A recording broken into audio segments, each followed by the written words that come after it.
Chapter 3: Life in Tehran. Radio and television influenced and dramatically shaped the desires and demands of Iran's children. As we grew up, they were broadcasting the Western lifestyle of the 1970s. By 10th grade, I was able to see the cultural difference between East and West. This was a far cry from reading about it and discussing it with my schoolmates. We had envisioned a prosperous West, but it was beyond our imaginations. The freedom Westerners enjoyed might as well have been happening on another planet, because it was so far from the lives my classmates and I lived. The revolution had not yet happened in Iran, but we were still captive to the strict demands of Islam. Speaking out against Islam was taboo and costly. We witnessed the resistance of committed Muslims to the impact of Western culture and its clothing styles in particular on us younger generations. I sometimes felt embarrassed for attaching myself so strongly to Islam and depriving myself of the freedom my peers enjoyed. As a result, I started to limit my religious practices to only special religious days. We also started to question the unjust distribution of wealth in our country because of Western cultural impact. Along with other students, I believe the major cause of poverty in Iran was the misuse of the country's wealth and its rich oil reserves. Our fight against the regime was mainly expressed through our opinions, and they went virtually unnoticed. Whenever revolutionary-minded students got together to discuss the nation's problems, we voiced our desire for our leaders to have a parental heart for their nation rather than filling their own pockets. Voicing our opinions in journalism papers cost us high marks as punishment for criticizing Iranian leaders. Of course, not one of us dared link the problems directly to the Shah, the king of Iran, because it was very dangerous. We were careful not to directly blame the system itself. Otherwise, we would have risked danger to ourselves and our loved ones. We hope for poor students and their families to be financially supported by the government so one day they might be able to voice their opinions or play a role in the government of the country they work so hard for. It seemed unfair that only the rich governed Iran, supporting a system that protected their own interests. When I finished high school in 1975, I was accepted to a college in Tehran, the capital of Iran. I had never been away from my family, and it was the longest journey I ever made. I went to stay with a family in Tehran who had once spent a holiday in our village with relatives. They told me that I could not live in Tehran with the amount of savings I had and offered me a room in their home with food 3 times a day for 3,500 rials a month.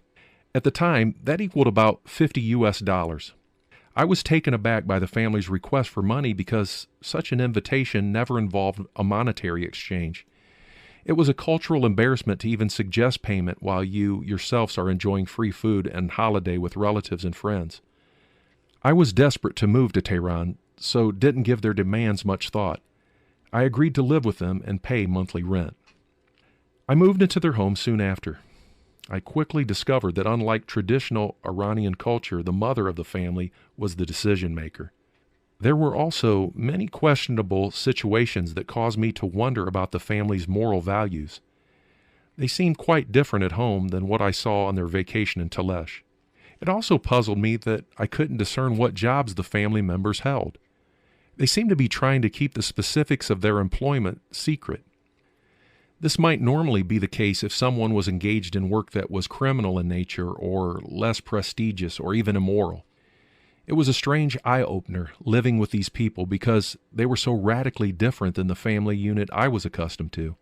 However, my desire to pursue my education put off deeper thoughts about the family's bizarre behavior. Avoiding temptation.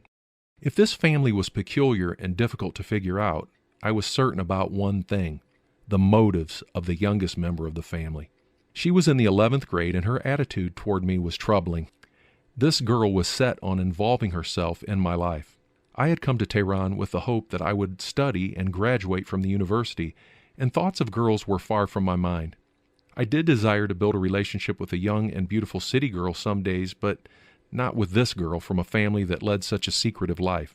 I sat alone studying in my room one day, and this girl entered without knocking. Even letting her into my room when no one was home was dangerous in Islamic society. In Islam, a young man is forbidden to communicate with a girl unless she is engaged to him.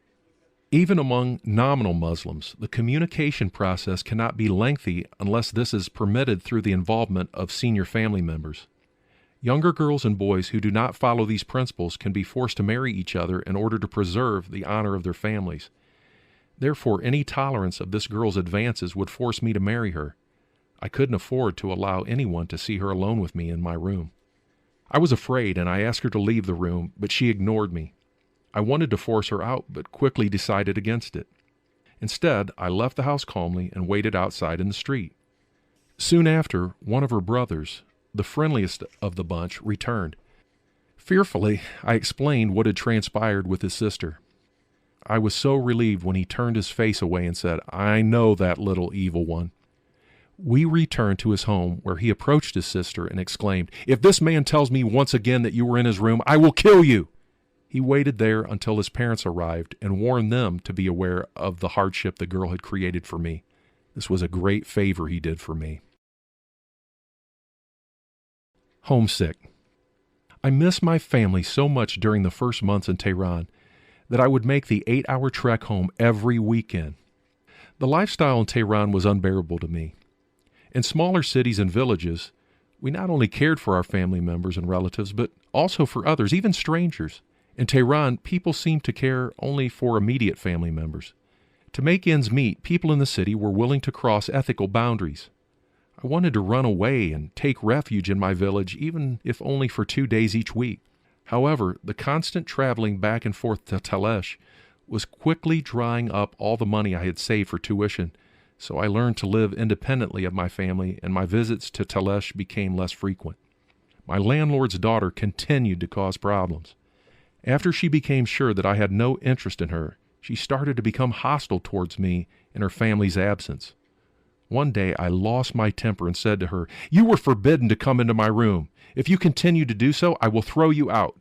She taunted me, saying, "Wait until my mom comes home and I will teach you how you can kick me out of my house." Whatever it was that she told her mother became the grounds for my dismissal. My landlord's wife was abrupt. "Take your belongings and leave the house now," she said. I said to her, "You are not serious. Where can I go without having a place? I need time to find a place." This was not the agreement that we had made when I moved from Talesh, but without a contract, I had no grounds for a formal dispute. Homeless. I took all my belongings and left the house in the early afternoon. It was the end of the month, and I only had 180 rials left in my pocket and nowhere to go. I couldn't even afford a taxi. In shock, I wandered the streets until I remembered one of my older brother's friends rented a room in one of the poor areas of the city. I had visited him in the early days of my arrival in Tehran to pass on my brother's greetings. He and his wife rented a single room on the ground floor of the apartment and were living in it with their 4 children. There was a shared toilet outside the room under the steps to the second floor that was used by the first-floor residents. The only shower was at a public bath. I knew this poor friend did not have enough room for me, but I believed he would help me in my time of need. I dared to ask a taxi driver for a lift, explaining my plight and offering all I had. The driver agreed to my offer and drove me to my friend's apartment. I knocked, but no one opened the door. I knocked again. A neighbor came out and told me that my friend no longer lived there. The news was heavy on my heart. The man asked me, "Did he invite you here without letting you know what happened to him?" I explained my situation, telling him of my need. As we talked, the landlord approached and said he remembered me from my visit. With this little bit of credibility, I felt confident to ask him if I could store my belongings there. The landlord said, "I know your friend. He's a good man. I have great respect for him. For his sake, I can help you and keep your belongings in my storeroom." His generosity lightened my burden. I left my bags in his storeroom, thanked him, and headed for school, a 2.5-hour walk. Under a bridge. Oh my God, I thought. Where am I going to sleep tonight? What is going to happen to me? What am I going to eat? I cried out to God. With no money and 3 days left until the end of the month when I received a monthly student allowance, I had no solution to my situation. It threatened every aspect of my life, including my university education, in which I had invested my heart and mind from a very young age. I had always desired to become an educated man for as long as I remember. I knew that a life of disadvantage could prevent me from going to college. Knowing this drove me to work hard at my studies and to save money. I was also eager to win the favor of my father. I wanted to assure him that because of my education, I would never be a burden to him financially. It was my dream to graduate, find a job, and help my family overcome poverty. Everybody in my hometown knew that I was a hard worker and zealous to become an educated man. It was well known that I was working hard to pursue my future dreams, and I was willing to endure a good measure of hardship to achieve my goals. Some parents thought of me as a role model for their children, even though many of them were still amazed that I was accepted into the university. Now I would be denied the opportunity to complete what I had started because of the situation that had befallen me with the lies of my landlord's daughter. The failure to complete my education would make me lose face and dishonor my family in Talesh. My mind was racing with so many different thoughts and questions, and I didn't know what to do. Should I call my family and let them know so they could sell everything they had and send the money to me? How could I tell any of this to my father, who never showed any interest in my education apart from what might bring him personal gain? He would make life hell for my mother and any of my family members who had encouraged my pursuit of an education. I believed that an education would open up political and social doors for me in Iranian society. I could acquire respectability that country boys seldom enjoy. The sudden setback would be a major defeat for my political goals. My poverty would hinder my progress. As a student in Talesh, it was always my desire to see the success of all less privileged students in the country. I had many friends who were not able to study, and only one of my 11 siblings was able to complete school through the 9th grade. It was heartbreaking to me that the country was led only by wealthy autocrats. And it wasn't merely that the country was run by the rich, but their attitudes towards rural citizens was one bent on degradation and humiliation. These political and social pressures enslaved my people. I labored under the belief that education was the key to demolishing such injustices, and it could lead the less privileged class to political positions that would allow them to have a voice in their own country. Education was the great equalizer, or so I thought.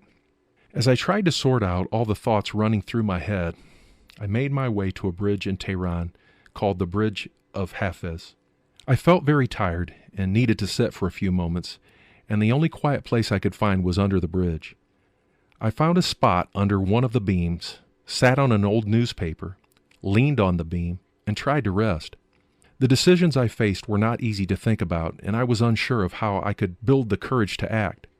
I was filled with shame and so afraid that someone would see me sitting under the bridge like the homeless man I was. After a while, I began to feel hungry. I tried to ignore my stomach, but the pangs wouldn't let me rest.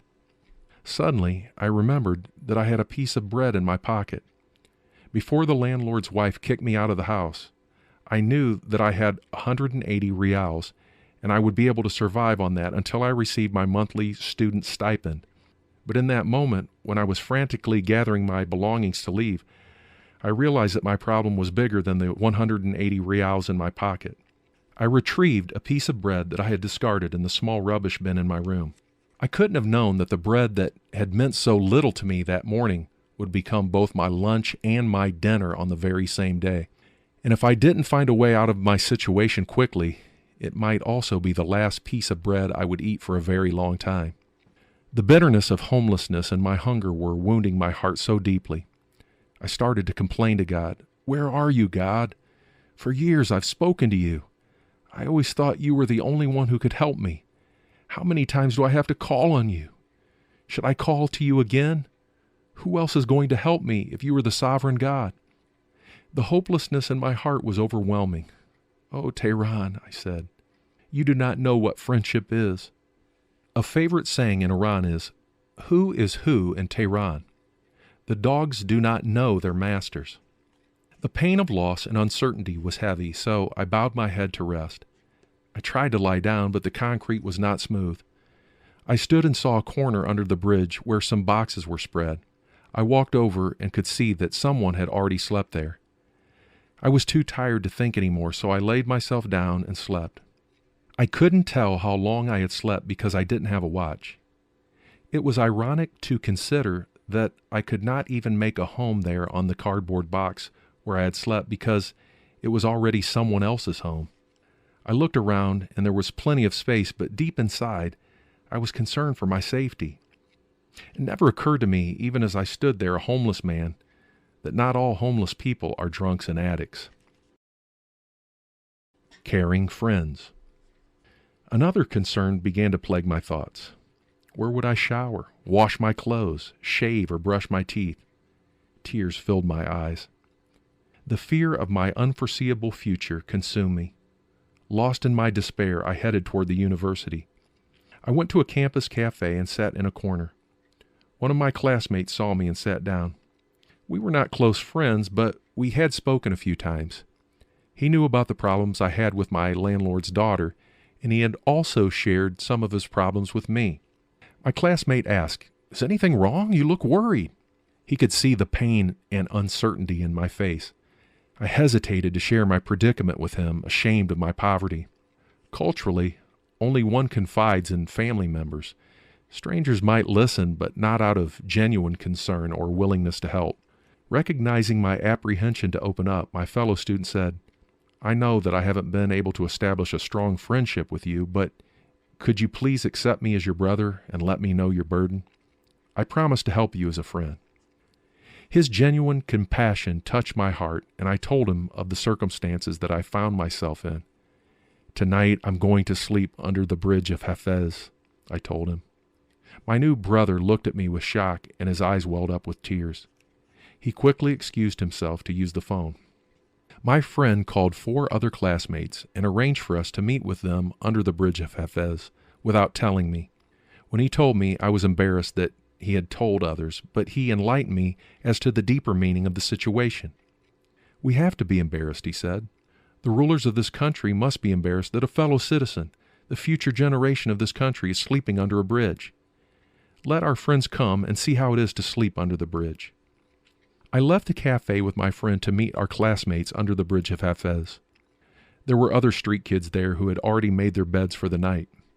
Our friends asked why they were called to this place, and my friend said, "Our classmate will sleep here tonight because his landlord kicked him out. I wanted you to see how it would be if the same thing happened to one of us. We need to help our friend by finding a solution to his problem." One of them said, "My landlord has gone for a week-long trip to his hometown. I can take him to my room after dark. We need to keep it a secret for a few days as we search for a room for him to rent." Rental prospects for poor and middle-class students were very slim because the government did not want students gathering to plot against the ruling system.